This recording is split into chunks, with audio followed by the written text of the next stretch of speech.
السلام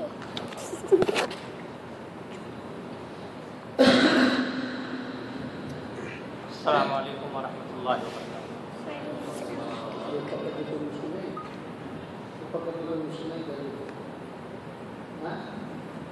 وبرکاتہ۔ السلام علیکم ورحمۃ اللہ وبرکاتہ۔ بسم اللہ والحمد للہ والصلاة والسلام علی خیر خلق اللہ وعلى آلہ وأزواجہ وأولادہ وأصحابہ ومن والاہ، اما بعد۔ حاضرین کرام، بزرگوں، نوجوانوں، ساتھیوں اور دوستوں،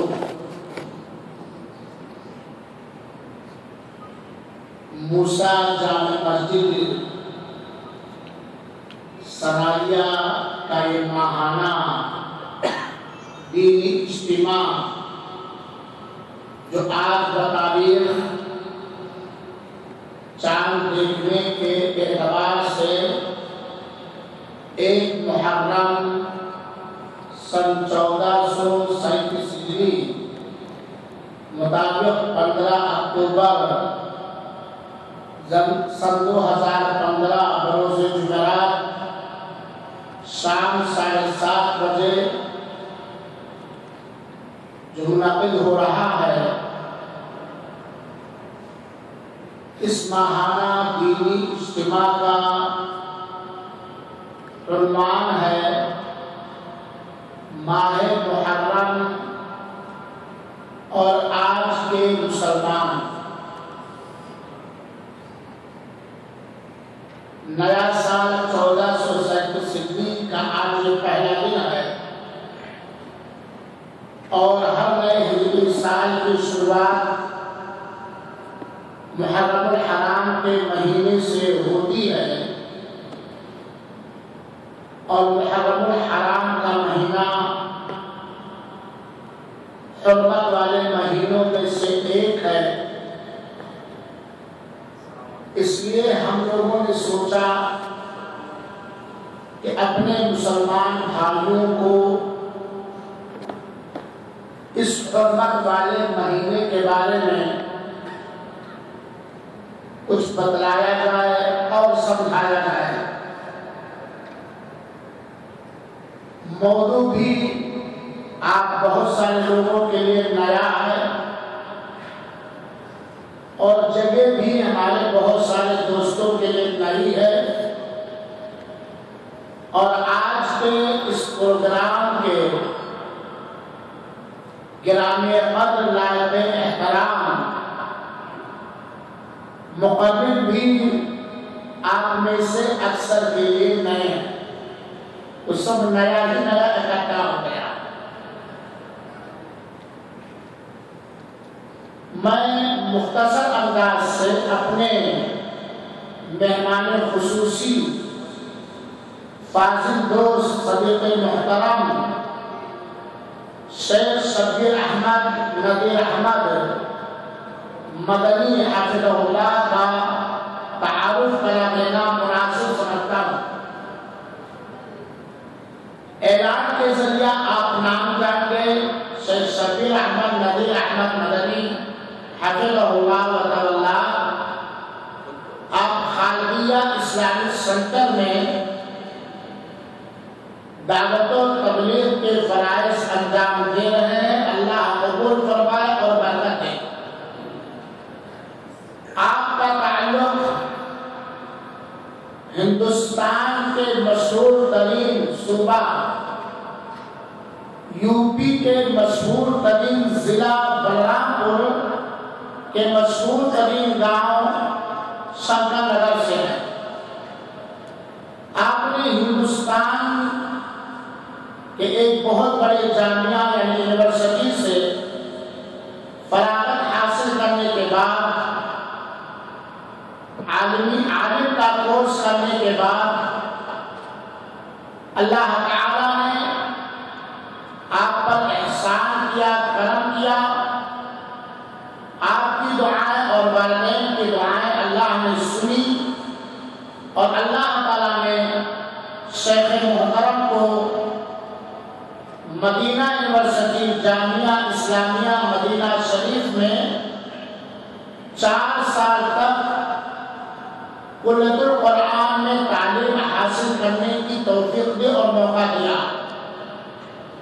آپ صرف عالم ہی نہیں ہیں بلکہ آپ حافظ قرآن بھی ہیں، اور اللہ کا فضل ہے آپ کے اوپر اور ہم سب کے اوپر بھی کہ اللہ تعالیٰ نے آپ کو قرآن کریم کے 7 قرآن کا علم دیا ہے،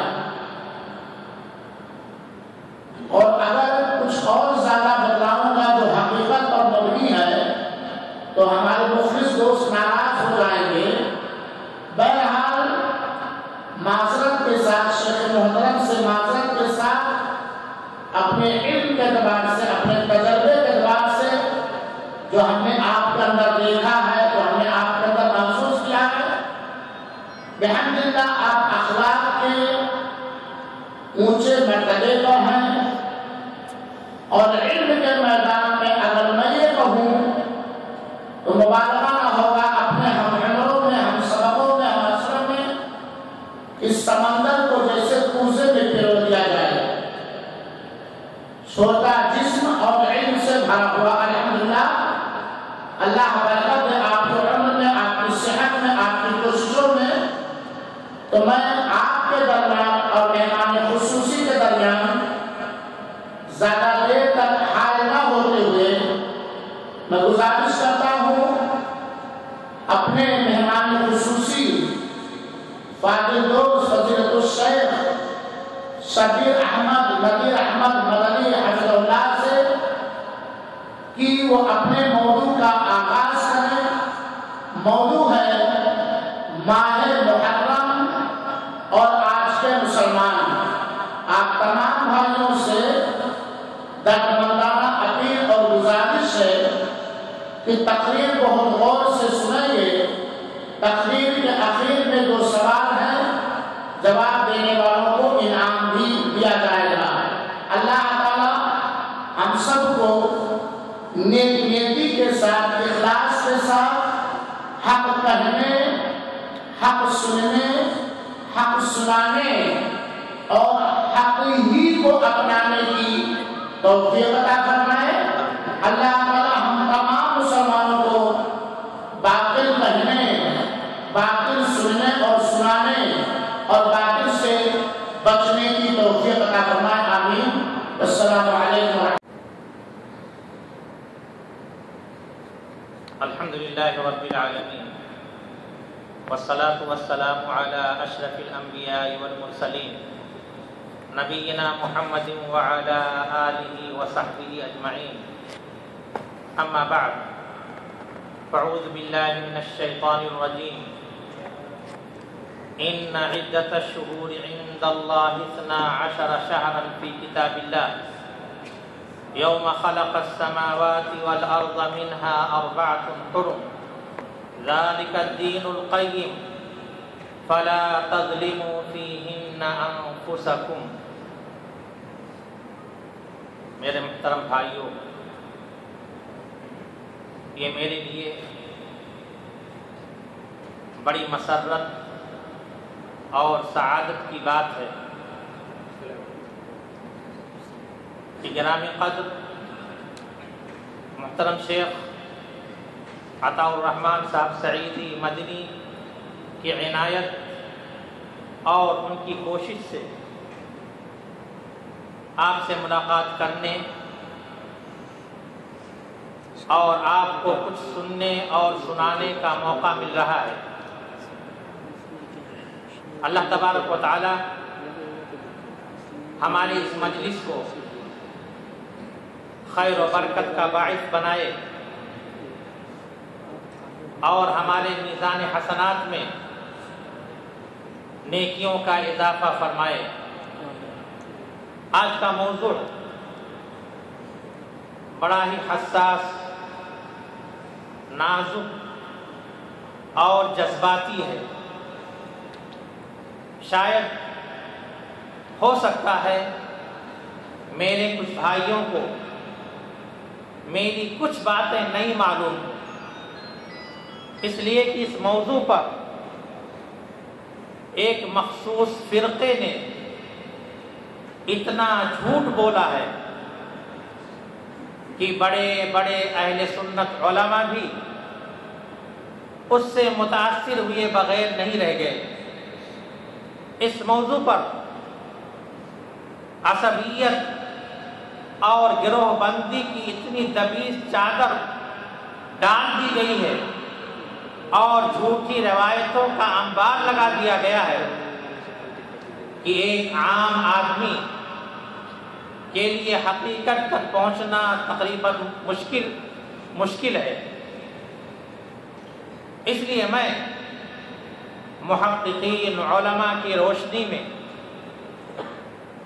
حقیقت بیان کرنے کی کوشش کروں گا۔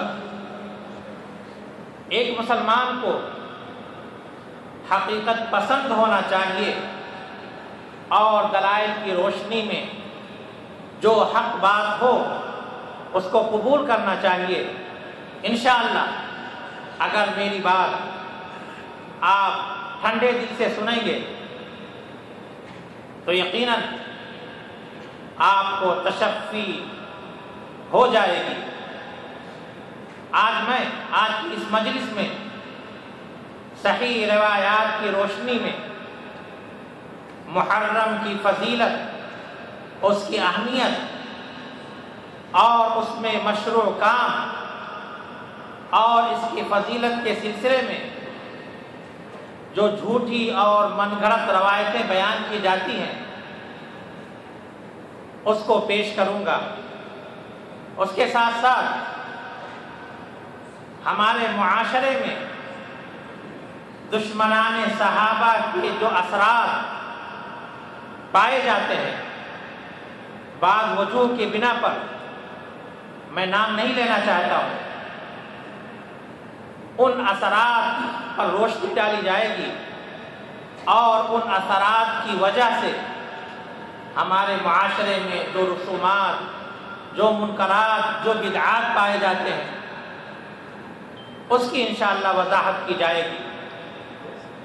اللہ تبارک و تعالیٰ سے دعا ہے کہ اللہ تبارک و تعالیٰ ہمیں حق بات کہنے، اس کو سننے اور اس پر عمل کرنے کی توفیق عطا فرمائے۔ اللہ تبارک و تعالیٰ کا انسانوں پر بڑا کرم اور احسان ہے کہ اس نے انسانوں کی رشد و ہدایت کے لیے اپنے معصوم اور مقدس نبیوں اور رسولوں کو بھیجنے کا سلسلہ قائم کیا، جس کی ابتدا انسان اول حضرت آدم علیہ السلام سے ہوئی اور اس کی آخری کڑی امام الانبیاء احمد مصطفیٰ محمد مصطفیٰ صلی اللہ علیہ وسلم کی ذات اقدس تھی۔ ہر نبی اور ہر رسول نے اپنے امت کے افراد کو بدعت و ضلالت سے نکالنے اور اللہ اور اس کے رسول کی رضا اور خوشنودی کے لیے سیدھے راستے پر لے جانے کی بھرپور جد و جہد کی۔ وہ لوگ خوش نصیب ثابت ہوئے جنہوں نے اپنے انبیاء اور رسل کی اطاعت کی اور ان کے بتائے ہوئے طریقوں کے مطابق اپنی زندگی گزاری۔ اللہ تبارک و تعالیٰ نے نبیوں اور رسولوں کے ذریعے انسانیت کی فلاح اور بہبودی کے تمام راستوں کو بیان کر دیا۔ نبی آخر الزمان صلی اللہ علیہ وسلم کو مخاطب کرتے ہوئے رب کائنات فرماتا ہے، یا ایھا الرسول بلغ ما انزل الیک من ربک وَإِن لَّمْ تَفْعَلْ فَمَا بَلَّغْتَ رِسَالَتَهُ، کہ اے پیغمبر آپ کے رب کی طرف سے آپ کے اوپر جو احکام نازل کیے جا رہے ہیں ان کو پورا لوگوں تک پہنچا دیجئے۔ اگر آپ نے ایسا نہیں کیا کیا تو رسالت کا حق ادا نہیں کیا۔ چنانچہ اللہ کے رسول صلی اللہ علیہ وسلم نے اپنی 23 سالہ حیات نبویہ میں اللہ تبارک و تعالیٰ کے وحی اور الہام کی روشنی میں تمام احکام بندوں تک پہنچا دیے۔ ہر وہ کام جو انسانیت کے لیے مفید ہو سکتا تھا، اللہ کے رسول صلی اللہ علیہ وسلم نے اس کی طرف رہنمائی کر دی۔ نیز خیر و شر، جزا و سزا، ثواب و عقاب کے تمام طریقوں اور تمام راستوں کو بھی واضح کر دیا۔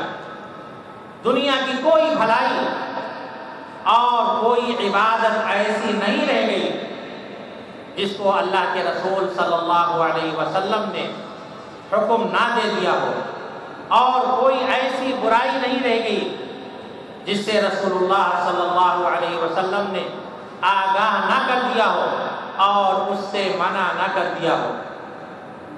صحابہ کرام نے نہ صرف ان احکام پر عمل کیا بلکہ بعد میں آنے والی نسل تک پہنچانے کا فریضہ بھی انجام دیا، یہاں تک کہ 1400 سال کا عرصہ گزر گیا۔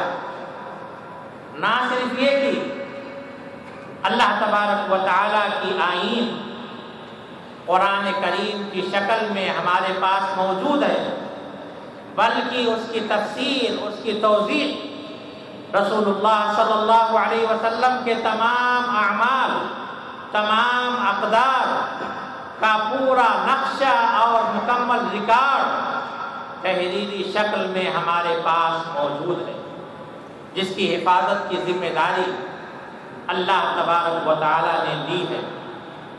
لیکن افسوس، اپنے آپ کو اللہ اور رسول کی اطاعت کا دعویٰ کرنے والے، اللہ اور اس کے رسول کا نام لینے والے بہت سے لوگ ایسے ہیں جنہیں نہ اللہ تبارک و تعالیٰ کے آئین کی پرواہ ہے اور نہ ہی رسول اللہ صلی اللہ علیہ وسلم کے فرمودات کی انہیں کوئی دلچسپی ہے۔ بس نمائشی چیزوں کو ہی انہوں نے دین سمجھ لیا ہے۔ یہ مہینہ جس میں ہم داخل ہو چکے ہیں محرم الحرام کا مہینہ ہے۔ اس مہینے میں لوگ جو کام کر رہے ہیں اور دین کا لیبل لگا کر جو کام کر رہے ہیں، اگر آپ اس کو دیکھیں گے تو یقیناً ان میں سے بہت سے کاموں کا اسلام سے، دین سے دور کا بھی تعلق نہیں ہے۔ بلا شبہ حضرت حسین رضی اللہ تعالیٰ عنہ کی شہادت کا واقعہ یہ رسول اللہ صلی اللہ علیہ وسلم کی وفات کے تقریباً 50 سال کے بعد پیش آیا، اور یہ بڑا ہی المناک واقعہ تھا۔ لیکن شیطان کو اس واقعے کی آڑ میں بدعتوں اور ضلالتوں کو پھیلانے کا موقع مل گیا، اور مسلمان اس مہینے کا چاند دیکھتے ہی اور خاص طور سے اس کی 10ویں تاریخ کو ایسے عمل کر رہے ہیں۔ حضرت حسین رضی اللہ تعالی عنہ کے نام نہاد محبت کے نام پر کہ جس کی شریعت میں کوئی گنجائش نہیں، سارے منکرات اور سارے رسومات، سارے بدعات، سچی بات یہ ہے کہ ایک مخصوص مذہب کی تبلیغ، اس کی تشہیر، اس کو سہارا دینے کے لیے سوچی سمجھی پلاننگ کا نتیجہ تھے۔ لیکن افسوس ہوتا ہے اپنے سنی بھائیوں پر کہ وہ بھی اسی نسبت سے اس مہینے میں ایسے کام کرنے لگے جن کی شریعت میں کوئی گنجائش نہیں، بلکہ بدعت اور ضلالت پر مبنی ہیں، اور شریعت نے قطعاً اس کی اجازت نہیں دی ہے۔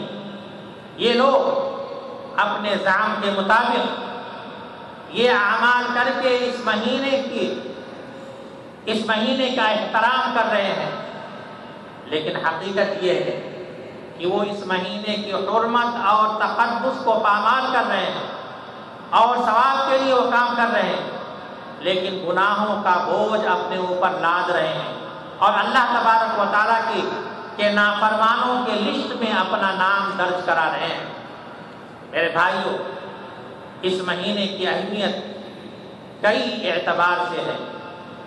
یہ ان حرمت والے 4 مہینوں میں سے ہے جنہیں اللہ تبارک و تعالیٰ نے زمین و آسمان کے پیدائش کے وقت سے ہی محترم قرار دیا ہے۔ اللہ تبارک و تعالیٰ فرماتا ہے ان عدت الشہور عند اللہ 12 شہرا فی کتاب اللہ، بے شک مہینوں کی گنتی اللہ کے نزدیک، اللہ کے کتاب میں یعنی لوح محفوظ میں 12 ہے، اس دن سے جس دن سے اللہ تبارک و تعالیٰ نے زمین و آسمان کو پیدا کیا۔ منہا 4 حرم، اس میں سے 4 مہینے حرمت والے ہیں۔ حرمت کا 2 مفہوم ہے، یعنی یہ مہینے ادب اور احترام والے ہیں، ان کا ادب اور احترام کرنا چاہیے، اور دوسرا اس کا مطلب یہ ہے کہ ان مہینوں میں فسق و فجور، برائیوں کا ارتکاب، قتل و غارت گری، لڑائی جھگڑے سے ہمیں باز رہنا چاہیے۔ یہ چیزیں ان مہینوں میں حرام ہیں۔ یوں تو ہر مہینے میں ہر آن ہر گھڑی برائیوں سے بچنا چاہیے، لیکن اس مہینے میں خاص طور سے اس سے اعتراض کرنا چاہیے، اس لیے کہ اللہ تبارک و تعالیٰ نے ان برائیوں سے ان مہینوں میں خاص طور پر بچنے کا حکم دیا۔ اللہ تبارک و تعالیٰ فرماتا ہے فَلَا تَظْلِمُوا فِيهِنَّ أَنفُسَكُمْ، کہ ان مہینوں میں برائیوں کا ارتکاب کر کے اپنے نفس پر ظلم نہ کرو۔ چنانچہ ان مہینوں کا احترام زمانے جاہلیت میں بھی ہوتا تھا۔ جب یہ مہینے آتے تھے تو جنگیں بند ہو جاتی تھیں، قتل و غارت گری سے لوگ باز آ جاتے تھے، اور ہر طرف امن و امان کا جھنڈا لہرانے لگتا تھا۔ یہ 4 مہینے کون ہیں؟ حرمت والے 4 مہینے کون ہیں؟ اللہ کے رسول صلی اللہ علیہ وسلم نے حجۃ الوداع میں اس کی وضاحت کر دی تھی۔ آپ نے فرمایا تھا کہ بے شک زمانہ گھوم پھر کے پھر اسی حالت پر آ گیا ہے جس حالت پر اس دن تھا جس دن اللہ تبارک و تعالیٰ نے انہیں پیدا کیا تھا۔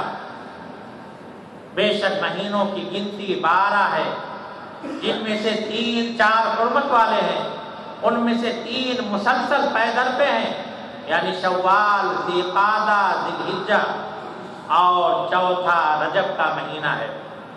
معلوم یہ ہوا کہ اس مہینے کی حرمت روز اول ہی سے ہے، اس لیے جو لوگ یہ سمجھتے ہیں کہ اس مہینے کو عظمت حادثہ کربلا کی وجہ سے ملی ہوئی ہے، یا حضرت حسین رضی اللہ تعالی عنہ کی شہادت کی وجہ سے اس کو مقام ملا ہے، اس کو وقار ملا ہے، ان کی بات غلط ہے۔ اللہ تبارک و تعالیٰ نے پہلے دن سے ہی اس مہینے کو حرمت اور والا اور محترم قرار دیا ہے۔ اس مہینے کی دوسری اہمیت یہ ہے کہ اسلامی سال کا پہلا مہینہ ہے، جس کی بنیاد ایک عظیم واقعے رسول اللہ صلی اللہ علیہ وسلم کی ہجرت پر رکھی گئی ہے، اور اس کا آغاز سن 18 ہجری میں حضرت عمر رضی اللہ تعالی عنہ کے دور خلافت میں ہوا۔ لہذا اس مہینے کی تاریخی اعتبار سے بھی اہمیت ہے، لہذا ہمیں اس مہینے کا استقبال نئے ولولے، نئے جوش کے ساتھ کرنا چاہیے۔ اس مہینے کی تیسری فضیلت اور تیسری خصوصیت یہ ہے کہ صحیح حدیث میں اس مہینے کی نسبت اللہ تبارک و تعالیٰ کی طرف کی گئی ہے، اور اس مہینے کے روزے کو رمضان کے روزے کے بعد سب سے افضل روزہ قرار دیا گیا ہے۔ حضرت ابو ہریرہ رضی اللہ تعالیٰ عنہ کی روایت ہے اللہ کے رسول صلی اللہ علیہ وسلم فرماتے ہیں افضل الصیام بعد شہر رمضان شہر اللہ المحرم، کہ رمضان کے روزوں کے بعد سب سے افضل روزے شہر اللہ، اللہ کے مہینے محرم کے روزے ہیں۔ اور اس کی 10ویں تاریخ کو عاشورہ کہا جاتا ہے، جس کا روزہ رکھنا رسول اللہ صلی اللہ علیہ وسلم کی مسلسل سنت مبارکہ ہے۔ یعنی اللہ کے رسول صلی اللہ علیہ وسلم میں اللہ کے رسول صلی اللہ علیہ وسلم مکہ میں بھی اس دن کا روزہ رکھا کرتے تھے۔ پھر جب رمضان کے روزے فرض ہوئے تو رسول اللہ صلی اللہ علیہ وسلم نے صحابہ کرام کو اس بات کا اختیار دے دیا کہ جو چاہے روزہ رکھے اور جو چاہے روزہ نہ رکھے۔ پھر جب اللہ کے رسول صلی اللہ علیہ وسلم ہجرت فرما کر مدینہ تشریف لائے اور مدینہ کے یہودیوں کو روزہ رکھتے ہوئے دیکھا، اور پوچھنے پر جب انہوں نے بتایا کہ اس دن اللہ تبارک و تعالیٰ نے حضرت موسیٰ اور بنو اسرائیل کو فرعون کے ظلم سے نجات دی تھی اور فرعون اور اس کے لشکر کو غرق کر دیا تھا، اور موسیٰ علیہ السلام نے شکرانے کے طور پر اس دن روزہ رکھا تھا، اس لیے ہم خوشی کے طور پر شکرانے کے طور پر اس دن روزہ رکھتے ہیں۔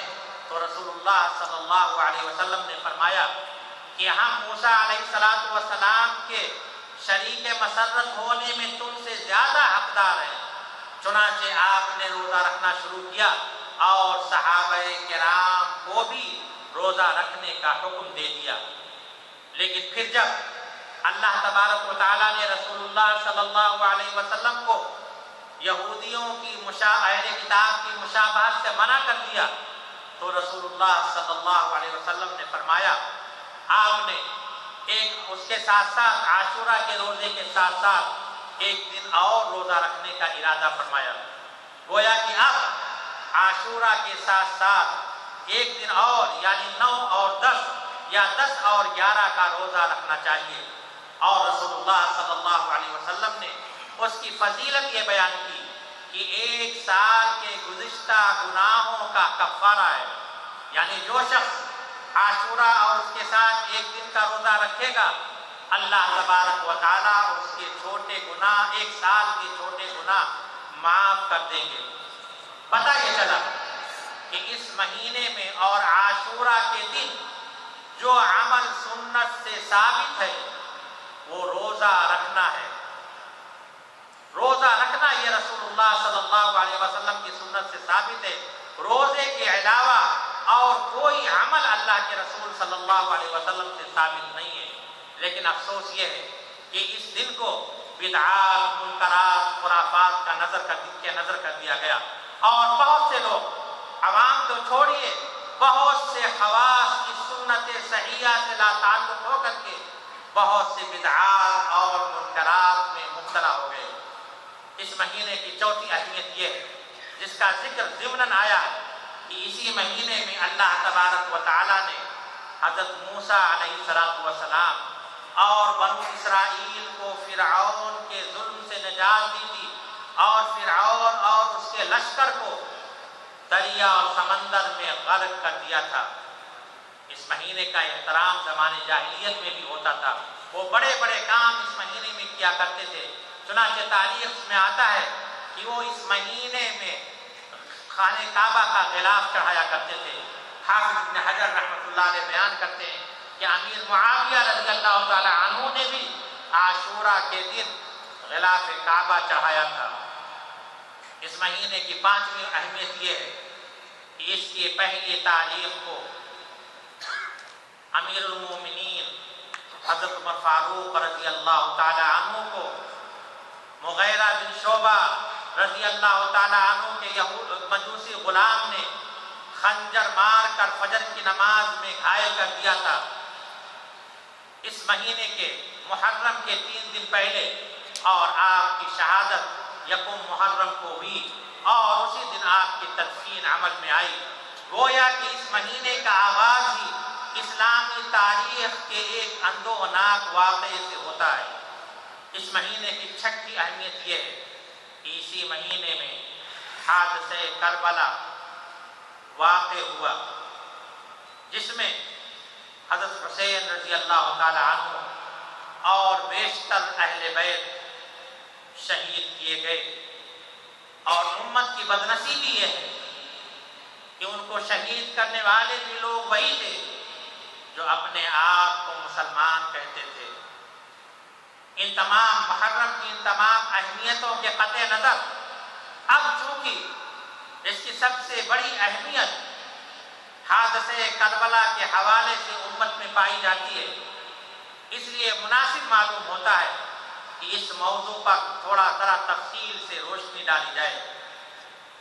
بلا شبہ حضرت حسین رضی اللہ تعالی عنہ کی شہادت کا واقعہ محرم میں پیش آیا، اور یہ واقعہ انتہائی اندوہناک، انتہائی المناک ہے، لیکن شیعہ ذہنیت نے اس واقعے کو اتنا بڑھا چڑھا کر پیش کیا ہے اور لوگوں کے دلوں میں یہ بات جما دی ہے کہ تاریخ انسانی میں اس سے بڑا حادثہ کوئی پیش ہی نہیں آیا، حالانکہ اس سے بدر جہاں زیادہ مظلومیت کے واقعات پیش آئے ہیں۔ چنانچہ جو ہی محرم کا مہینہ شروع ہوتا ہے، اخبارات، ٹی وی، ریڈیو پر ہاہاکار مچ جاتی ہے، اور حضرت حسین رضی اللہ تعالی عنہ کی شہادت کے حوالے سے مجلسیں منعقد کی جاتی ہیں، اور اخبارات خونی رنگین ایڈیشنیں شائع کر کے رافضیت کو پھیلاتے ہیں۔ جھوٹ اتنے دھڑلے سے بولا جاتا ہے کہ سچ پر بھی جھوٹ کا گمان ہوتا ہے، اور کائنات کے انبیاء کرام کے بعد کائنات کی سب سے افضل طبقہ، سب سے افضل جماعت صحابہ کرام، جس کی فضیلت اور شرف کے لیے یہی کافی ہے کہ اللہ تبارک و تعالیٰ نے انہیں اپنے حبیب کے رفاقت کے لیے منتخب کیا، اور انہیں اولئک هم الراشدون، اولئک هم المتقون، اولئک هم الفائزون، اولئک هم المفلحون جیسے تمغوں سے نوازا، اور ان کی فضیلت پر یہ کہہ کر کے مہر لگا دی رضی اللہ عنہم ورضوا عنہ، کہ اللہ تبارک و تعالیٰ ان سے راضی ہو گیا اور وہ اللہ تبارک و تعالیٰ سے راضی ہوئے۔ اور رضامندی ہی نہیں، رضامندی کی سند ہی نہیں دی، بلکہ جنت کی بشارت بھی دی۔ وَأَعَدَّ لَهُمْ جَنَّاتٍ تَجْرِي تَحْتَهَا الْأَنْهَارُ، کہ اللہ تبارک و تعالیٰ نے ان کے لیے ایسی جنتیں تیار کر رکھی ہیں کہ جن کے نیچے نہریں جاری ہیں۔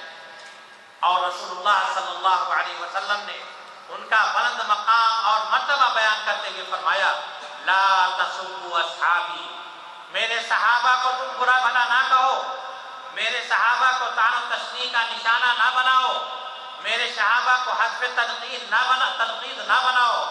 فلو انفق احدکم مثل احد ذهبا، کہ اللہ تبارک و تعالیٰ نے ان کا مقام اتنا بلند کیا ہے کہ اگر تم میں سے کوئی شخص احد پہاڑ کے برابر سونا خرچ کرے تو ان کے خرچ کیے ہوئے ایک مد یا نصف مد، یعنی ایک سیر یا نصف سیر کے برابر بھی نہیں ہو سکتا۔ ایسے مقدس جماعت کو طعن و تشنیع کا نشانہ بنایا جاتا ہے، اور یزید کی آڑ میں حضرت معاویہ رضی اللہ تعالی عنہ کو تنقید کا ہدف بنایا جاتا ہے، اور ان کے سر یہ الزام تھوپا جاتا ہے کہ انہوں نے اپنے بیٹے کو جانشین کیا۔ حقیقت میں اگر یہ جرم ہے تو پھر شیعیت اور رافضیت کی ساری جڑ کٹ کر رہ جاتی ہے، اس لیے کہ امام غائب سمیت 12 اماموں پر ایمان رکھنے والے بتائیں کہ پورے اس طویل سلسلے میں بیٹے کے بعد بیٹا، پھر اس کے بعد بیٹا ہی کیوں منصب امامت پر فائز ہے۔ میں آپ کو بتاؤں کہ ان کے پہلے امام کون ہیں؟ ان کے پہلے امام حضرت علی رضی اللہ تعالیٰ عنہ، ان کے دوسرے امام حضرت علی رضی اللہ تعالیٰ عنہ کے بیٹے امام حضرت حسن رضی اللہ تعالیٰ عنہ، پھر ان کے تیسرے امام حضرت علی رضی اللہ تعالیٰ عنہ کے دوسرے بیٹے حضرت حسین رضی اللہ تعالیٰ عنہ، ان کے چوتھے امام حضرت حسین رضی اللہ تعالیٰ عنہ کے بیٹے حضرت علی بن حسین جنہیں امام زین العابدین کہا جاتا ہے وہ ہیں۔ پھر ان کے پانچویں امام حضرت علی کے بیٹے حضرت زین العابدین کے بیٹے محمد بن علی جنہیں محمد باقر کہا جاتا ہے وہ ہیں۔ پھر اس کے بعد ان کے چھٹے امام ان کے بیٹے امام جعفر صادق ہیں۔ پھر ساتویں امام ان کے بیٹے موسیٰ کاظم ہیں۔ پھر آٹھویں امام ان کے بیٹے علی رضا ہیں۔ پھر نویں امام ان کے بیٹے محمد جواد ہیں۔ پھر 10ویں امام ان کے بیٹے علی ہادی ہیں، اور 11ویں امام حسن عسکری ہیں یعنی ان کے بیٹے، اور 12ویں امام محمد بن حسن عسکری ہیں، جن کے بارے میں ان کا عقیدہ یہ ہے کہ 5 سال کی عمر میں سرہ من را غار میں روپوش ہو گئے ہیں، اور وہی آخری زمانے میں مہدی بن کر کے ظاہر ہوں گے۔ اب بتائیں، اگر بیٹے کو جانشین بنانا اگر جرم ہے تو پھر پورے اس طویل سلسلے میں کیوں بیٹے کے بعد بیٹا پھر اس کا بیٹا ہی منصب امامت پر فائز ہوا؟ لیکن کون سنتا ہے؟ اس لیے کہ اندھیر نگری ہے۔ اگر حضرت معاویہ رضی اللہ تعالیٰ عنہ پر تنقید کرنا جائز ہوا تو پھر حضرت عثمان رضی اللہ تعالیٰ عنہ بھی اس تنقید کے لپیٹ میں آ جاتے ہیں، اور پھر صدیق اکبر اور فاروق اعظم بھی اس سے نہیں بچ پاتے، اس لیے کہ حضرت ابوبکر صدیق رضی اللہ تعالیٰ عنہ نے حضرت عمر فاروق کو خلیفہ نامزد کیا تھا۔ حضرت عمر فاروق رضی اللہ تعالیٰ عنہ نے امیر معاویہ کو شام کا گورنر مقرر کیا تھا، اور حضرت عثمان رضی اللہ تعالیٰ عنہ نے انہیں گورنری پر برقرار رکھا تھا۔ لہذا ان کی نگاہ میں یہ سارے کے سارے جرم میں شریک ہیں۔ یہ ہے وہ باریک چال جسے ہمارے سنی بھائی نہیں سمجھ پاتے ہیں، اور ان کی مجلسوں میں شریک ہوتے ہیں، 10ویں محرم کو سبیلے لگاتے ہیں، اور ماتمی جلوس میں عقیدت کے ساتھ شریک ہوتے ہیں۔ میرے بھائیوں، محرم کی فضیلت میں بہت ساری جھوٹے حدیثیں گڑھی گئی ہیں، جنہیں قصہ گو واعظین بڑے دھڑلے سے بیان کرتے ہیں، اور ہر سال محرم کی آمد پر اخبارات ان جھوٹی روایتوں کو چھاپتے ہیں۔ اور آپ کو یہ بھی میں بتا دوں، ان روایتوں کو بیان کرنے کا مقصد محرم کی اسلامی اور شرعی حیثیت بیان کرنا نہیں ہوتا، بلکہ تان یہاں پر آ کر ٹوٹتی ہے کہ تمام فضیلتوں کا سبب حادثے کربلا ہے۔ یہ بھی شیعوں کی باریک چال ہے جسے ہمارے سنی بھائی نہیں سمجھ پاتے۔ چنانچہ انہی بے سروپا روایات میں سے، جھوٹی روایتوں میں سے یہ کہا جاتا ہے کہ عاشورہ کے دن اللہ تبارک و تعالیٰ نے آسمانوں اور زمینوں کو پیدا کیا، اسی دن دریاؤں، پہاڑوں، لوح و قلم کو پیدا کیا۔ عاشورہ کے دن حضرت آدم علیہ السلام کی پیدائش ہوئی، اسی دن جنت میں داخل ہوئے، اور عاشورہ کے دن حضرت آدم علیہ السلام کی توبہ قبول ہوئی۔ عاشورہ کے دن ہی حضرت ابراہیم علیہ السلام، حضرت عیسیٰ علیہ السلام پیدا ہوئے۔ عاشورہ کے دن ہی حضرت ایوب علیہ السلام کی تکلیف دور ہوئی۔ عاشورہ کے دن ہی حضرت یونس علیہ السلام کے شہر والوں کی توبہ قبول ہوئی۔ عاشورہ کے دن ہی حضرت موسیٰ علیہ السلام اور بنو اسرائیل کو فرعون کے ظلم سے نجات ملی۔ عاشورہ کے دن ہی پہلی بارش نازل ہوئی، اور عاشورہ کے دن ہی قیامت نازل ہوگی۔ ان تمام باتوں کو جن کو میں نے بیان کیا ہے، ان میں سے بیشتر باتیں بے سروپا، بے اصل ہیں، اور کذب علی الرسول کا جیتا جاگتا ثبوت ہے۔ ان میں سے صحیح روایت سے جو چیز ثابت ہے وہ صرف یہ ہے کہ عاشورہ کے دن اللہ تبارک و تعالی نے حضرت موسیٰ علیہ السلام اور بنی اسرائیل کو فرعون کے ظلم سے نجات دیا تھا، اور فرعون اور اس کے لشکر کو سمندر میں غرق کر دیا تھا۔ میرے بھائیوں، حضرت حسین رضی اللہ تعالی عنہ ہمارے عقیدتوں کا مرکز ہے، اور ان سے محبت ہمارے ایمان کا جز ہے۔ وہ نوجوانان جنت کے سردار ہیں۔ رسول اللہ صلی اللہ علیہ وسلم ان سے بے انتہا محبت کرتے تھے، اور ہمارا عقیدہ یہ ہے کہ ان سے جو شخص سچی محبت کرتا ہے وہ اللہ کے رسول صلی اللہ علیہ وسلم سے محبت کرتا ہے، اور جو ان سے بغض رکھتا ہے وہ رسول اللہ صلی اللہ علیہ وسلم سے بغض رکھتا ہے۔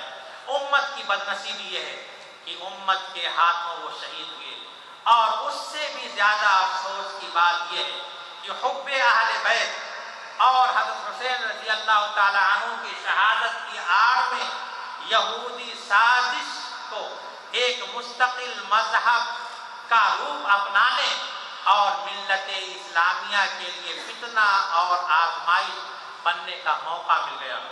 چونکہ یہودی یہ سازشی ذہن کے لوگ ہوتے ہیں، اس لیے اس سبائی تحریک نے ایسا سازشوں کا ایسا تانا بانا بنا اور ایسی اصطلاحیں ایجاد کی کہ عام تو عام، بڑے بڑے جغادری بھی اس کی لپیٹ میں آ گئے۔ چند اصطلاحات میں آپ کے سامنے پیش کرتا ہوں۔ انہی میں سے ایک اصطلاح پنجتن پاک ہے، جس کا تغرہ ہمارے اہل سنت، ہمارے سنی بھائی بھی اپنے گھروں میں بڑے شوق سے لگاتے ہیں۔ بظاہر کتنی اچھی بات ہے، پنجتن پاک، پانچ پاک جسم، یعنی رسول اللہ صلی اللہ علیہ وسلم، حضرت علی، حضرت فاطمہ، حضرت حسن اور حضرت حسین۔ بظاہر بڑی اچھی بات ہے، لیکن اس کے اندر جو خبیث ذہنیت، جو خبیث عقیدہ پایا جاتا ہے، اس پر بہت سے لوگ اس سے واقف نہیں ہوتے ہیں۔ چنانچہ چونکہ ان کا عقیدہ یہ ہے کہ رسول اللہ صلی اللہ علیہ وسلم کی وفات کے بعد چند صحابہ کو چھوڑ کر کے باقی سارے لوگ مرتد ہو گئے تھے، اس لیے وہ یہ کہتے ہیں کہ صرف 5 جسم پاک ہیں، باقی پلید اور ناپاک ہیں۔ حالانکہ ہمارا عقیدہ یہ ہے کہ رسول اللہ صلی اللہ علیہ وسلم کی تمام ازواج مطہرات، تمام اولاد اطہار، تمام اصحاب اخیار، تمام کے تمام پاک جسم ہیں۔ یہ نہیں کہ صرف 5 جسم پاک ہیں اور بقیہ جسم ناپاک ہیں۔ مسلمانوں میں اس عقیدے کو پھیلانے والے صحابہ کرام سے بغض و عداوت رکھنے والے شیعہ تھے۔ اس لیے جو لوگ صحابہ کرام سے محبت کا دم بھرتے ہیں، انہیں چاہیے کہ اس عقیدے کو اور اس اصطلاح کو اختیار کرنے سے باز رہیں۔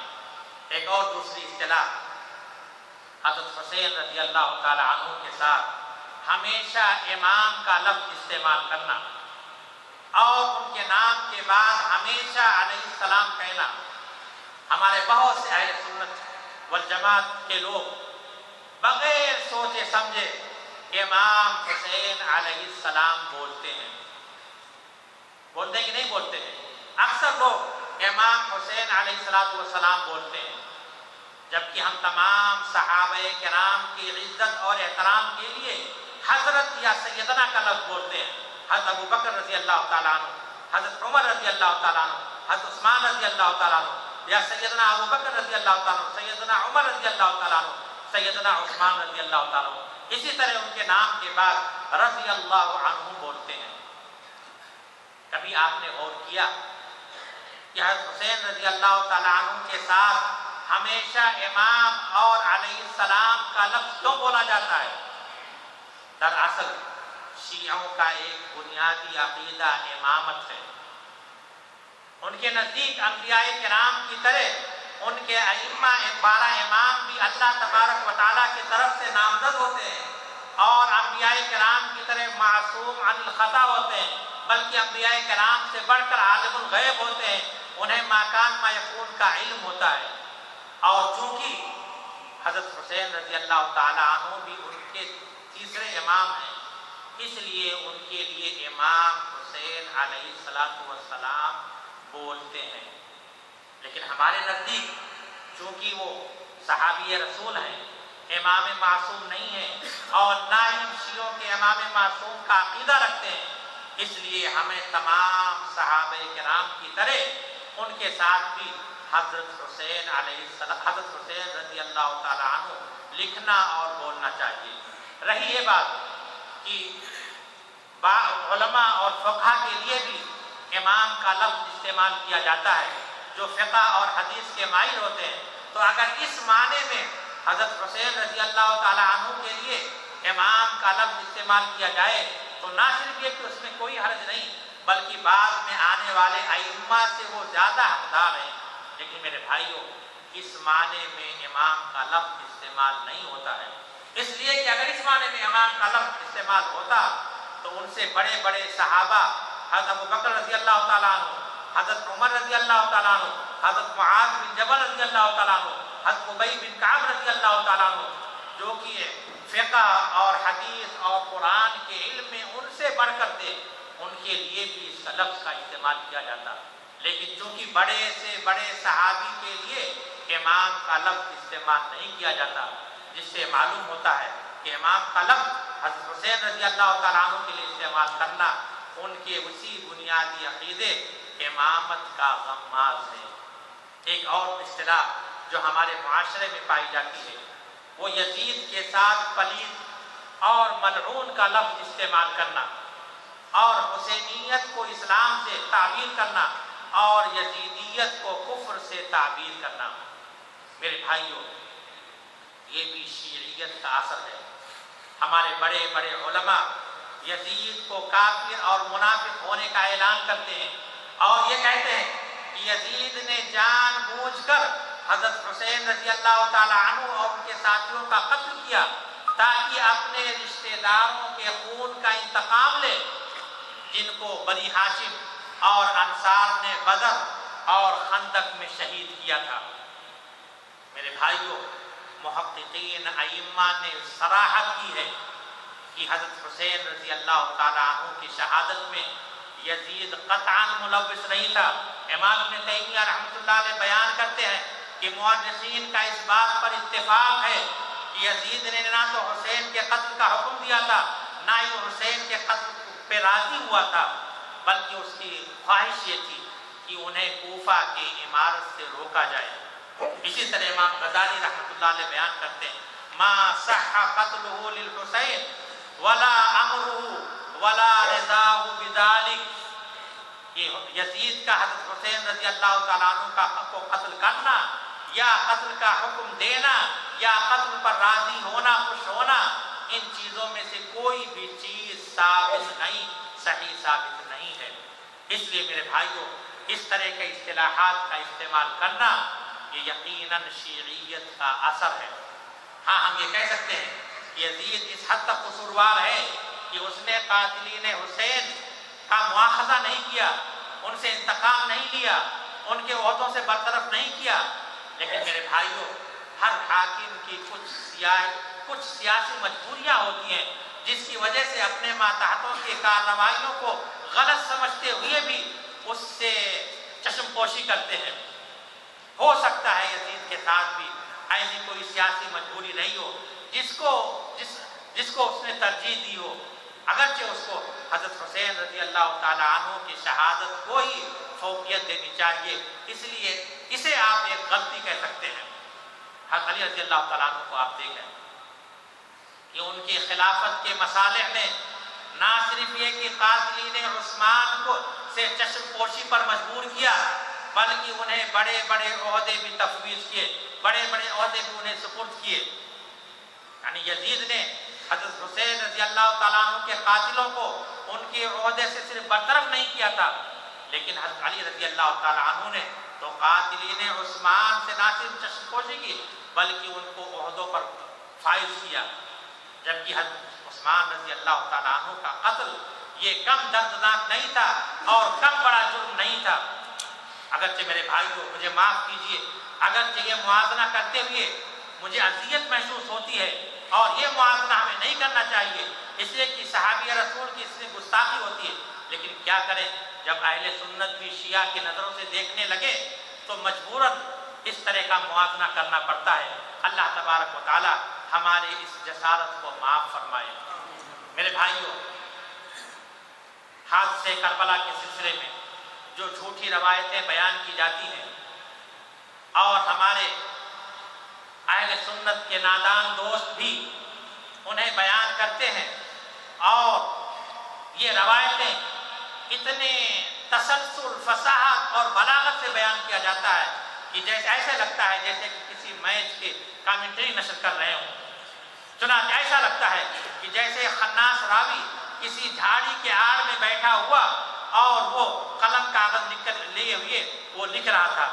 چنانچہ اس نے حضرت حسین رضی اللہ تعالیٰ عنہ کے بیپر کا گھوڑا دیکھا، اس نے کشتوں کے کشتے لگتے دیکھے، جبکہ حقیقت یہ ہے کہ 2-2.5 گھنٹے کی جنگ میں حضرت حسین رضی اللہ تعالیٰ عنہ کے 72 ساتھی شہید ہوئے اور مخالفین کے 14 آدمی مارے گئے۔ لیکن جھوٹا راوی کہتا ہے کہ اکیلے حضرت حسین رضی اللہ تعالیٰ عنہ نے ایک آن میں سینکڑوں آدمیوں کو قتل کر دیا۔ راوی یہ بھی کہتا ہے کہ جس دن حضرت حسین رضی اللہ تعالیٰ عنہ کی شہادت ہوئی اس دن خون کی بارش ہوئی۔ میرے بھائیوں، پانی کی بارش کی ضرورت تھی، خون کی بارش کیوں ہوئی؟ اور اگر اس خون کی بارش سے حضرت حسین رضی اللہ تعالیٰ عنہ کی مظلومیت بیان کرنا مقصد ہے تو پھر خون کی بارش طائف کے دن کیوں نہیں ہوئی، جب طائف کے سنگ دلوں نے امام الانبیاء کو پر سنگماری کر کر کے زخمی کر دیا تھا، یہاں تک کہ آپ کے جسم سے خون نکل کے آپ کے جوتوں میں جم گیا تھا۔ خون کی بارش احد کے دن کیوں نہیں ہوئی، جب رسول اللہ صلی اللہ علیہ وسلم کے 70 صحابہ خون شہادت سے رنگین ہوئے تھے؟ خون کی شہادت اس دن کیوں نہیں ہوئی جس دن رسول اللہ صلی اللہ علیہ وسلم کے 70 صحابی قرہ بیر معونہ کے موقع پر سجدے کی حالت میں شہید کر دیے گئے تھے؟ خون کی شہادت اس دن کیوں نہیں ہوئی جس دن مجوسی کے خونی ہاتھوں سے اسلامی سطوت کی نشانی 22 لاکھ مربع میل کا عظیم المرتبت خلیفہ گھائل ہوا، جس کا نام سن کر قیصر و کسریٰ کانپتے تھے، جس کو آتا دیکھ کر شیطان اپنا راستہ بدل لیا کرتا تھا؟ خون کی بارش اس دن کیوں نہیں ہوئی جس دن خلیفہ ثالث دوہرے داماد رسول جامع قرآن حضرت عثمان رضی اللہ تعالیٰ عنہ کو مدینہ الرسول میں ان کے بیوی بچوں کے سامنے انتہائی بے دردی کے ساتھ شہید کر دیا گیا؟ جھوٹا راوی آگے بیان کرتا ہے کہ جب حادثہ کربلا ختم ہوا تو حادثہ کربلا کے بعد یزیدی فوج دمشق کی طرف روانہ ہوا، اس حال میں کہ حضرت حسین رضی اللہ تعالیٰ عنہ کا سر کٹا ہوا سر نیزے کے اوپر رکھا ہوا تھا۔ جب یہ قافلہ حران کے پاس سے پہنچا تو وہاں پر ایک یہودی قرآن کی تلاوت کر رہا تھا، توریت کی تلاوت کر رہا تھا۔ اس نے یہ کرامت دیکھی کہ متحرک سر، کٹا ہوا سر متحرک ہے اور اس سے خوشی لہانی سے قرآن کی آیات نکل رہی ہیں، تو یہ کرامت دیکھ کر کے مسلمان ہو گیا اور تلوار لے کر کے اس یزیدی فوج سے مارکہ آرائی شروع کر دی اور تنہا 700 یزیدیوں کو قتل کر دیا۔ میرے بھائیوں، یہ ساری باتیں خرافات ہیں، گپ ہیں، حقیقت سے ان کا کوئی تعلق نہیں ہے۔ اسی طرح ایک بات اور کہی جاتی ہے کہ حضرت حسین رضی اللہ تعالیٰ عنہ کا سر جب یزید کے سامنے پیش کیا گیا تو یزید نے چھڑی سے اس کو ٹھوکا دیا، جبکہ حقیقت یہ ہے کہ یہ صحیح سند سے ثابت نہیں، اور اس موقع پر جو صحابہ کرام موجود تھے وہ وہاں پر نہیں بلکہ عراق میں تھے، نہ کہ دمشق میں تھے۔ صحیح بات یہ ہے کہ حضرت حسین رضی اللہ تعالیٰ عنہ کا سر عبید اللہ بن زیاد کے سامنے پیش کیا گیا اور اس نے چھڑی سے ٹھوکا دیا اور ان کے حسن کی مذمت کی، تو وہاں پر حضرت انس رضی اللہ تعالیٰ عنہ اور حضرت ابو برزہ اسلمی رضی اللہ تعالیٰ عنہ موجود تھے۔ انہوں نے فوراً اسے ٹوکا اور کہا، اللہ کی قسم، حضرت حسین رضی اللہ تعالیٰ عنہ رسول اللہ صلی اللہ علیہ وسلم سے سب سے زیادہ مشابہت رکھنے والے ہیں، اور صرف حضرت انس رضی اللہ تعالیٰ عنہ کو ہی حضرت حسین رضی اللہ تعالیٰ عنہ کی شہادت کا ملال نہیں تھا، بلکہ تمام صحابہ کرام اس سے دکھی تھے۔ چنانچہ بخاری کی روایت ہے، جب ایک عراقی نے حضرت عبداللہ بن عمر رضی اللہ تعالیٰ عنہ سے پوچھا کہ کیا حالت احرام میں مکھی کو مارنا جائز ہے، یعنی حالت احرام میں مکھی مارنے کا کیا حکم ہے، تو حضرت عبداللہ بن عمر رضی اللہ تعالیٰ عنہ نے جل کر خفا ہو کر کے کہا، اے اہل عراق، تمہیں شرم نہیں آتی؟ تمہیں مکھی کے خون کا اتنا فکر ہے؟ جبکہ تمہیں لوگوں نے نواسے رسول کو بلا کر کے ان کو قتل کیا تھا۔ میرے بھائیوں، حضرت حسین رضی اللہ تعالیٰ عنہ کی شہادت بلا شبہ بہت بڑا جرم اور بہت بڑی معصیت تھی، اور اس میں وہ تمام لوگ ملوث تھے جنہوں نے آپ کو شہید کیا یا شہادت کا جنہوں نے قتل کرنے کا حکم دیا یا جو لوگ اس سے خوش ہوئے، اور یہ تمام کے تمام عقاب الہی کے سزاوار ہیں جو اللہ تبارک و تعالیٰ نے ایسے لوگوں کے لیے مقرر کر رکھی ہے۔ اور حضرت حسین رضی اللہ تعالیٰ عنہ اور ان کے ساتھیوں کا قتل عبید اللہ بن زیاد کے براہ راست حکم سے ہوا تھا، اور اللہ تبارک و تعالیٰ نے خانوادہ رسول پر روا رکھنے والے ظلم کا اسے ایسا بدلہ دیا، ایسی سزا دی کہ دنیا ہی میں اسے لوگوں کے لیے نشان عبرت بنا دیا۔ چنانچہ جامع ترمذی کی روایت ہے، مشہور تابعی حضرت عمارہ بن عمیر بیان کرتے ہیں کہ جب عبید اللہ بن زیاد اور اس کے ساتھیوں کا سر قلم کر کے کوفہ لایا گیا تو وہاں پہ رہبہ ایک محلے کی مسجد میں ایک دوسرے کے اوپر رکھا گیا۔ میں وہاں دیکھنے کے لیے گیا، کیا سنتا ہوں کہ لوگ کہہ رہے ہیں وہ آیا۔ اچانک میں دیکھتا ہوں کہ ایک سانپ آتا ہے، وہ سانپ آیا اور آ کر کے ان سروں میں گھس گیا، اور سروں کے اندر سے ہوتے ہوئے عبید اللہ بن زیاد کے نتنے کے ذریعے سے اس کے سر میں گھس گیا، اور تھوڑی دیر اس میں بیٹھا رہا، اور پھر اس سے نکل کے باہر چلا گیا۔ پھر تھوڑی دیر کے بعد پھر لوگوں نے کہنا شروع کیا وہ آیا۔ پھر میں دیکھتا ہوں کہ وہ سانپ دوبارہ آیا، اور پھر جس طرح پہلے اس کے نتنے کے ذریعے سے گھس کر کے اس کے سر میں گھس گیا تھا، دوبارہ پھر اس میں گھس گیا اور پھر نکل گیا۔ اس طرح سے 2 یا 3 بار اس طرح کا عمل ہوا۔ میرے بھائیوں، یقیناً حضرت حسین رضی اللہ تعالیٰ عنہ کی شہادت کا بہت بڑا المیہ تھا، لیکن تاریخ کا یہ کوئی نادر الوجود واقعہ نہیں۔ اسلامی تاریخ اس طرح کے واقعات سے بھرے ہوئے ہیں، بلکہ اس سے بھی بدرجہ زیادہ مظلومیت کے واقعات پیش آ چکے ہیں۔ میرے بھائیوں، انبیاء کرام کا قتل، شہداء احد کا قتل، جنہوں نے اللہ کی رضا کے لیے اپنی جانیں دے دی۔ حضرت حمزہ رضی اللہ تعالیٰ عنہ کہ جن کے آنکھ کان ناک کاٹ دیے گئے، ان کے جگر کو، ان کے سینے کو چیر کر کے ان کے جگر کو چبایا گیا، یہاں تک کہ ان کی حالت دیکھ کر کے رسول اللہ صلی اللہ علیہ وسلم کا دل زخمی ہو گیا، اور جب آپ کی پھوپھی حضرت حمزہ کی بہن حضرت صفیہ ان کو دیکھنے کے لیے آئیں تو رسول اللہ صلی اللہ علیہ وسلم نے بڑے دردناک لہجے میں کہا کہ پھوپھی آپ ان کو نہ دیکھیں تو بہتر ہے، اس لیے کہ ظالموں نے ان کی ایسی حالت بنا دی ہے کہ آپ ان کو دیکھ کر کے صبر نہیں کر سکیں گے۔ اسی طرح خود رسول اللہ صلی اللہ علیہ وسلم کے قدم مبارک کا زخمی ہونا، آپ کے دندان مبارک کا شہید ہونا، آپ کے چہرے انور کا زخمی ہونا اور اس سے خون کا جاری ہونا، اسی طرح سے بہت سارے صحابہ، بہت سارے انبیاء کرام کا قتل ہونا۔ یاد رکھیں کہ تمام اولیاء کرام کا خون ملا دیا جائے تو رسول اللہ صلی اللہ علیہ وسلم کے ایک قطرے خون کے برابر نہیں ہو سکتا۔ لیکن کیا کیا جائے، جب آنکھ، ناک، کان، قلم سب ایک ہی رنگ میں رنگے ہوئے ہیں، نہ تو کسی نبی کی شہادت کا کوئی شمار ہے اور نہ کسی بڑے سے بڑے صحابی کی شہادت کا کوئی شمار ہے۔ میرے بھائیوں، یہ شیعیت کا اثر نہیں ہے تو پھر کیا ہے؟ میرے بھائیوں، اس 10ویں محرم، اس محرم کے مہینے میں اور خاص طور پر 10ویں محرم کو بہت سے ایسے اعمال انجام دیے جاتے ہیں جو کہ شریعت کے یکسر خلاف ہیں۔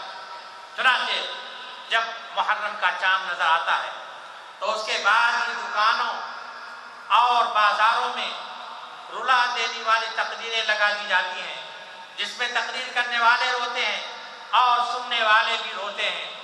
میرے بھائیوں، یہ چیز خانوادہ رسول کا مذاق اڑانے کے مترادف ہے، اس لیے کہ حضرت حسین رضی اللہ تعالیٰ عنہ ایسے خاندان سے تعلق رکھتے تھے جو صبر و ضبط کا پیکر تھا، بلکہ صبر و ضبط اور تحمل و برداشت، حکمت اور استقامت کے چشمے اسی خاندان سے پھوٹتے ہیں۔ چشم فلک نے اس خاندان سے زیادہ صبر کرنے والا کوئی خاندان نہیں دیکھا، جس کے نانا نے 13 سال تک مکہ میں پہاڑ جیسے ظلم برداشت کیے، لیکن زبان سے کبھی اف نہیں کیا تاکہ صبر پر حرف نہ آ جائے۔ کیا ان کا نواسا بہادر نہیں تھا؟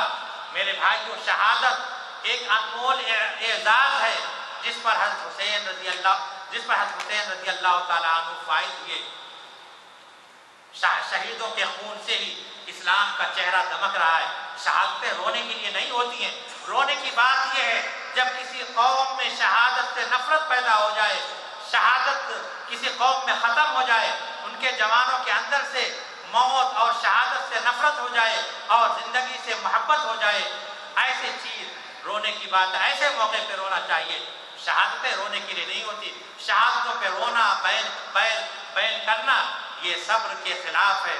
میرے بھائیوں، اگر شہادتوں پر رونا جائز ہوتا تو جیسا کہ میں نے کہا، حضرت حمزہ رضی اللہ تعالیٰ عنہ کی شہادت کم دردناک نہیں تھی، لیکن آپ نے کبھی کسی کو دیکھا کہ اس واقعے کو بیان کرتے ہوئے کسی کے آنکھ سے آنسو جاری ہوئے ہو یا ہائے وائے کا واویلا مچا ہو؟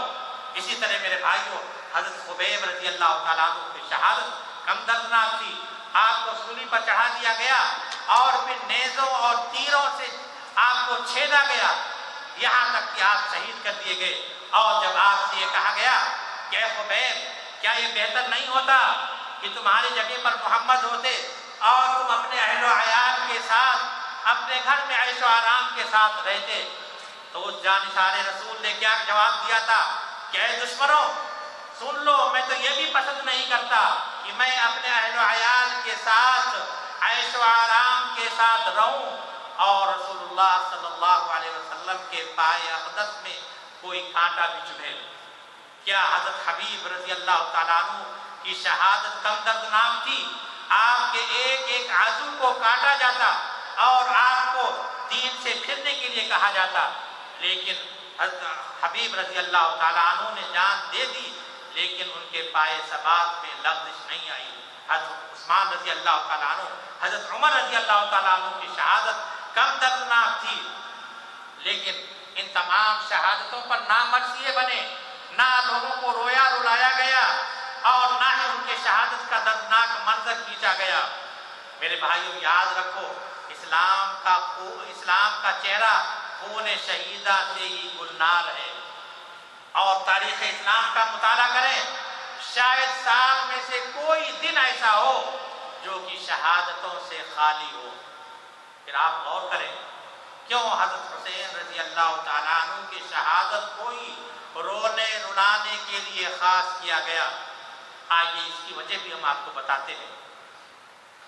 تاریخ کی مشہور کتاب تاریخ اسلام ہے، اس کے مؤلف اکبر شاہ نجیب آبادی لکھتے ہیں کہ سن 352 ہجری میں معز الدولہ جو کہ شیعہ حاکم تھا، اس نے اپنی رعایا کو حکم دیا کہ 10 محرم کو دکان کاروبار کو بند کر کے لوگ ماتمی لباس پہنے، چنانچہ عورتیں اپنا بال کھولے ہوئے، اپنے چہرے کو سیاہ کیے ہوئے اور بازاروں اور سڑکوں پر بال نوچتے ہوئے اور سینہ پیٹتے ہوئے نکلی۔ اور پھر اس کے بعد دوسرے سال بھی اس نے یہی حکم دیا، تو شیعوں نے تو اسے بڑے خوشی سے قبول کیا، لیکن سنیوں نے اس کو رد کر دیا۔ اور یہیں پر 2 گروہ ہو گئے، شیعہ اور سنی۔ سنی ہر سال اس کو منانے لگے، شیعہ ہر سال اس کو منانے لگے اور سنی اس سے باز رہے۔ لیکن ہمارے بر صغیر میں چونکہ نقالی کی عادت زیادہ ہے، اس لیے بر صغیر میں ہمارے سنی بھائیوں نے سینہ کوبی اور ماتم کو تو اختیار نہیں کیا، لیکن جس طرح شیعہ دردناک انداز میں مرثیہ پڑھتے ہیں اور مجلس عزا منعقد کرتے ہیں، اس طرح ہمارے سنی علماء نے بھی کوشش کی کہ ان سے بھی زیادہ دردناک انداز میں اس کو حضرت حسین رضی اللہ تعالی عنہ کے شہادت کو پیش کیا جائے۔ یہیں سے یہ کام شروع ہوا۔ اور جہاں تک تعزیہ کی بات ہے، تعزیہ رکھنے کی بات ہے، تو یہ بر صغیر یعنی متحدہ ہندوستان اس لعنت سے 800 سال تک پاک تھا، یہاں تک کہ 801 ہجری میں تیمور لنگ نے جو کہ مذہباً شیعہ تھا، اس نے سب سے پہلے اس ملعون رسم کو رائج کیا، اور پھر 962 ہجری میں ہمایوں بادشاہ نے بیرم خاں کو بھیج کر کے 46 تولے کا زمرد کا تعزیہ منگوایا۔ یہ پہلا تعزیہ تھا جو ہندوستان میں لایا گیا۔ اب چونکہ بادشاہی تعزیہ دار تھے، اس لیے یہ رسم لوگوں میں پھیلتی گئی۔ میرے بھائیوں، تعزیہ داری یہ بت پرستی کی ضمن میں آتی ہے۔ اگر آپ غور کریں تو تعزیہ داری تعزیہ میں اور بت پرستی میں کوئی فرق نہیں، اس لیے کہ تعزیہ دار تعزیہ کے اندر یہ عقیدہ رکھتے ہیں کہ حضرت حسین رضی اللہ تعالیٰ عنہ کی روح یہاں پہ آتی ہے اور وہ غیب کا علم رکھتی ہے، اور جو شخص یہ عقیدہ رکھتا ہے کہ کسی بزرگ کی روح حاضر ہوتی ہے اور وہ عالم الغیب ہوتی ہے، یقین وہ کفر کرتا ہے۔ فتاوی حنفیہ کی مشہور کتاب فتاوی بزازیہ میں لکھا ہوا ہے کہ من قال ارواح المشائخ حاضرہ تعلم یکفر، کہ جو شخص یہ کہے کہ بزرگوں کی روحیں حاضر ہوتی ہیں اور وہ عالم الغیب ہوتی ہیں تو وہ کفر کرتا ہے۔ اسی طرح میرے بھائیوں، آپ دیکھتے ہیں کہ تعزیہ کے سامنے لوگ جھکتے ہیں، نظر و نیاز پیش کرتے ہیں، عاجزی کا اظہار کرتے ہیں، یہ ساری چیزیں کفر ہیں۔ شمس الائمہ سرخسی رحمۃ اللہ علیہ بیان کرتے ہیں کہ اگر کسی غیر اللہ کے لیے تعظیماً بھی سجدہ کیا جائے تو یہ بھی کفر ہوگا۔ اسی طرح آپ دیکھتے ہیں کہ تعزیہ کے سامنے لوگ منت مانگتے ہیں اور حاجت پوری ہونے کا مطالبہ کرتے ہیں، اور میرے بھائیوں یہ سارا کا سارا شرک ہے۔ خلاصہ یہ کہ تعزیہ داری میں ہزاروں قسم کی لعنتیں پائی جاتی ہیں، ہزاروں قسم کی برائی پائی جاتی ہیں۔ اب غور کریں کہ اگر ایک ہندو بدھ کی مورتی کے سامنے وہی سب کرے تو وہ ہندو ہے، اور اگر ایک مسلمان بدھ کے سامنے جھکے، ایک مسلمان لکڑی اور کاغذ کے کپچھیوں کے سامنے نظر و نیاز پیش کرے، سجدہ کرے، اس کا طواف کرے تو پکا مسلمان۔ علامہ حالی نے کیا خوب کہا ہے، کرے غیر گر بدھ کی پوجا تو کافر، کرے غیر گر بدھ کی پوجا تو کافر، جھکے آگ پر بہر سجدہ تو کافر، کواکب میں مانے کرشمہ تو کافر، مگر مومنوں پر کشادہ ہے راہیں، پرستش کریں شوق سے جس کی چاہیں، نبی کو جو چاہیں خدا کر دکھائیں، اماموں کا رتبہ نبی سے بڑھائیں، مزاروں پہ جا جا کے نظریں چڑھائیں، شہیدوں مزاروں پہ دن رات نظریں چڑھائیں، شہیدوں سے جا جا کے مانگے دعائیں، نہ توحید میں کچھ خلل جس سے آئے، نہ اسلام بگڑے نہ ایمان جائے۔ میرے بھائیوں، محرم کے موقع پر ایک کام اور خلاف شرع کیا جاتا ہے کہ اس دن دودھ اور شربت کی سبیلیں لگائی جاتی ہیں، ہر چوک چوراہے اور گلی کوچوں میں اس کا احترام کیا جاتا ہے۔ بھلا آپ بتائیے کیا حضرت حسین رضی اللہ تعالیٰ عنہ کی شہادت سے اس کا کیا تعلق ہے؟ بعض لوگ یہ کہتے ہیں کہ چونکہ حضرت حسین رضی اللہ تعالیٰ عنہ پیاسے شہید ہوئے تھے اس لیے ہم اس کا اہتمام کرتے ہیں۔ پھر کہاں کی محبت ہوئی؟ حضرت حسین رضی اللہ تعالیٰ عنہ جو پیاسے شہید ہوں اور ہم نیاز حسین کے نام پر پیٹ بھرے، کیا حضرت حسین رضی اللہ تعالیٰ عنہ عاشورہ کے دن یہ عمل کیا کرتے تھے؟ نہیں، ہرگز نہیں۔ حضرت حسین رضی اللہ تعالیٰ عنہ اپنے نانا کی سنت کی خلاف ورزی کبھی نہیں کرنے والے تھے، اور ان کے نانا کی سنت کیا تھی؟ ان کے نانا کی سنت اس دن روزہ رکھنا۔ کتنے افسوس کی بات ہے کہ رسول اللہ صلی اللہ علیہ وسلم روزہ رکھیں، صحابہ کرام روزہ رکھیں، آپ لوگوں کو روزہ رکھنے بنانے کا حکم دیں اور ہم آپ کے امتی ہونے کا دعویٰ کرنے والے لذیذ قسم کے ڈشیں بنا کر اور سبیلیں لگا کر کے لوگوں کو روزہ رکھنے سے روکیں۔ کیا رسول اللہ صلی اللہ علیہ وسلم کی سنت پر عمل کرتے ہوئے اس دن روزہ رکھنا بہتر ہے، یا یہ کہ بنی بنائی رسم پر عمل کرتے ہوئے اس دن سبیلوں کا انتظام کرنا بہتر ہے؟ کیا اس طرح کی سبیلوں کا حکم اللہ تبارک و تعالیٰ نے دیا ہے، یا رسول اللہ صلی اللہ علیہ وسلم نے دیا ہے، یا صحابہ کرام نے دیا ہے؟ نہیں، بلکہ ہمارے مولوی نے دیا ہے۔ اور دین کس کا نام ہے؟ اللہ کے قرآن، نبی کے فرمان کا نام ہے۔ کسی کے لیے بھی جائز نہیں کہ وہ اپنے مرضی سے جو چاہے ایجاد کرے۔ اسی طرح میرے بھائیوں، اس مہینے میں ایک کام اور کیا جاتا ہے، اس مہینے کو سوگ کے لیے خاص کیا گیا ہے۔ یعنی اس مہینے میں اپنے اوپر مسرتوں اور خوشیوں کو حرام قرار دیا جاتا ہے۔ اس مہینے میں شادی بیاہ پر مکمل پابندی لگائی جاتی ہے۔ شادی بیاہ کرنا، رخصتی کرنا، یہ منحوس سمجھا جاتا ہے۔ اب آپ بتائیں کہ اس مہینے کو سوگ کے لیے خاص کس نے کیا ہے؟ بعض لوگ کہتے ہیں کہ چونکہ اس مہینے میں حضرت حسین رضی اللہ تعالیٰ عنہ شہید کیے گئے، اس لیے اس مہینے میں ہم سوگ مناتے ہیں۔ کتنے افسوس کی بات ہے، حضرت حسین رضی اللہ تعالیٰ عنہ کی شہادت رسول اللہ صلی اللہ علیہ وسلم کے وفات کے تقریباً 50 سال بعد ہوئی ہے، اور آپ جانتے ہیں کہ دین رسول اللہ صلی اللہ علیہ وسلم کی زندگی ہی میں مکمل کر دیا گیا، اور اللہ تبارک و تعالیٰ نے دین کی تکمیل کا اعلان کر دیا، اليوم اکملت لکم دینکم واتممت علیکم نعمتی ورضیت لکم الاسلام دینا، کہ آج ہم نے دین کو تمہارے لیے مکمل کر دیا، تم پر اپنی نعمتیں پوری کر دیں، اور تمہارے لیے دین اسلام کو بطور دین پسند کیا۔ اب بتائیں، کیا اس دین جس کو اللہ تبارک و تعالیٰ نے مکمل کیا اور ہمارے لیے اس کا دین ہونا پسند کیا، کیا اس میں محرم کے مہینے کو سوگ کے لیے خاص کیا گیا ہے؟ میرے بھائیوں، اس دین میں خوشی اور غم کے تمام مواقع اور اصول بیان کر دیے گئے ہیں، اور اس میں کہیں بھی یہ نہیں ہے کہ محرم کا مہینہ یہ سوگ کے لیے خاص ہے۔ تو جب اللہ اس کے رسول نے ہمارے لیے خاص نہیں کیا، تو پھر کسی کے لیے بھی شریعت سازی کی اجازت نہیں کہ وہ جس مہینے کو چاہے سوگ کے لیے خاص کرے اور جس مہینے کو چاہے سوگ کے لیے خاص نہیں کرے۔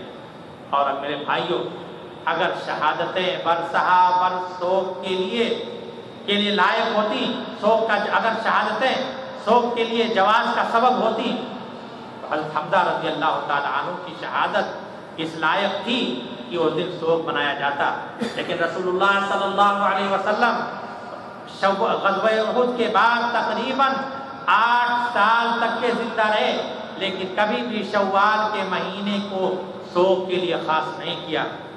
اسی طرح اس مہینے میں آپ کے 70 قرہ شہید کیے گئے تھے، اور رسول اللہ صلی اللہ علیہ وسلم کو اتنا دکھ ہوا تھا کہ آپ نے 1 مہینے تک قنوت نازلہ پڑھ کر کے ان ظالموں کے لیے بد دعا دی تھی۔ آپ اس مہینے کو سوگ کے لیے خاص کرتے تھے۔ میرے بھائیوں، شریعت میں سوگ کے لیے دن متعین کر دیا گیا ہے۔ کوئی بھی مرد اور عورت 3 دن سے زیادہ سوگ نہیں منا سکتی، الا یہ کہ کوئی عورت جس کا خاوند انتقال کر جائے تو اس کو یہ اجازت ہے کہ وہ سوگ کے لیے 4 مہینہ 10 دن تک کے زیب و زینت کو ترک کرے گی۔ بخاری کی روایت ہے، حضرت زینب بنت ابی سلمہ بیان کرتی ہیں کہ جب ملک شام سے ابو سفیان رضی اللہ تعالیٰ عنہ کے موت کی خبر آئی، تو ان کی وفات کے 3 دن کے بعد ام المومنین ام حبیبہ رضی اللہ تعالیٰ عنہا نے زرد خوشبو منگوائی اور اپنے چہرے اور اپنے بازوؤں پر ملا، اور پھر ملنے کے بعد کہا کہ مجھے اس خوشبو کی کوئی ضرورت نہیں تھی، لیکن چونکہ میں نے رسول اللہ صلی اللہ علیہ وسلم کو یہ فرماتے ہوئے سنا ہے کہ کسی بھی شخص کے لیے جو اللہ اور یوم آخرت پر ایمان رکھتا ہو 3 دن سے زیادہ سوگ منانے کی اجازت نہیں، اسی لیے میں نے یہ خوشبو اپنے جسم پر ملا ہے۔ احادیث کی کتاب میں بہت سی روایات ایسی آئی ہوئی ہیں جن میں 3 دن سے زیادہ سوگ منانا ممنوع ہے، خواہ کتنی ہی فضیلت اور اہمیت والی شخصیت کیوں نہ ہو۔ غور کریں، کیا رسول اللہ صلی اللہ علیہ وسلم سے زیادہ فضیلت اور اہمیت والی کوئی ذات ہے؟ اگر کسی کی وفات یا شہادت پر سوگ منانا برس سوگ منانا جائز ہوتا تو رسول اللہ صلی اللہ علیہ وسلم کی وفات اس لائق تھی کہ برس لوگ آپ کی وفات کے دن اپنے دکانوں کو بند کرتے، لیکن نہ تو صحابہ کرام نے ایسا کیا، نہ تابعین نے کیا، نہ ائمہ کرام نے کیا، نہ عصر حاضر میں لوگ رسول اللہ صلی اللہ علیہ وسلم کے وفات کے دن سوگ مناتے ہیں۔ پھر کیا وجہ ہے کہ حضرت حسین رضی اللہ تعالیٰ عنہ کی شہادت کو 1400 سال گزر گئے، لیکن آج بھی ان کی شہادت پر سوگ منایا جاتا ہے، اور سوگ بھی ایسے انداز میں منایا جاتا ہے کہ جس انداز میں سوگ منانا اللہ کے رسول صلی اللہ علیہ وسلم نے منع کیا ہے۔ چیخنا، چلانا، سینہ پیٹنا، گریبان چاک کرنا، چہرہ نوچنا، اللہ کے رسول صلی اللہ علیہ وسلم ان تمام چیزوں سے منع کیا ہے۔ سوگ اسلام میں سوگ کی حدیں مقرر کی گئی ہیں۔ آنکھ سے آنسو بہایا جا سکتا ہے، جیسا کہ رسول اللہ صلی اللہ علیہ وسلم نے جب آپ کے صاحبزادے حضرت ابراہیم علیہ السلام کی جب وفات ہوئی تو آپ کے آنکھوں سے آنسو جاری تھے۔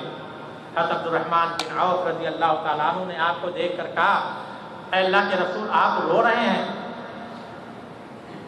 اے اللہ کے رسول آپ رو رہے ہیں؟ تو رسول اللہ صلی اللہ علیہ وسلم نے فرمایا، انہا رحمہ، یہ جذبہ رحمت کے آنسو ہیں۔